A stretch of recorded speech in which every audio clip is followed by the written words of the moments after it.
ক্ষমতার দ্বিতীয় মেয়াদে কিমের কাছে হুঁশিয়ারি পেলেন মার্কিন প্রেসিডেন্ট ডোনাল্ড ট্রাম্প।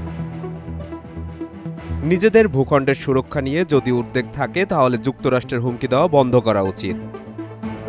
ঠিক এভাবেই বিশ্বের সবচেয়ে ক্ষমতাধর দেশকে হুঁশিয়ার করেছে উত্তর কোরিয়ার নেতা কিম জং উন। দেশটির প্রতিরক্ষা মন্ত্রণালয়ের এক কর্মকর্তার বরাতে এই হুঁশিয়ারি বার্তা প্রকাশ করেছে KCNA।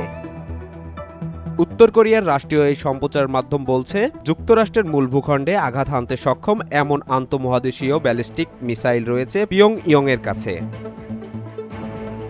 দক্ষিণ কোরিয়ার সাথে যুদ্ধ মহড়া নিয়েও সতর্ক করে দিয়েছে উত্তর কোরিয়া। পিয়ংইয়ংয়ের ভাষায় নিজেদের সার্বভৌমত্ব রক্ষায় উত্তর কোরিয়ার অধিকার রয়েছে। মার্কিন প্রেসিডেন্ট ডোনাল্ড ট্রাম্প তার ক্ষমতার প্রথম মেয়াদে উত্তর কোরিয়ার নেতা কিম জং উনের সাথে বৈঠক করেছিলেন।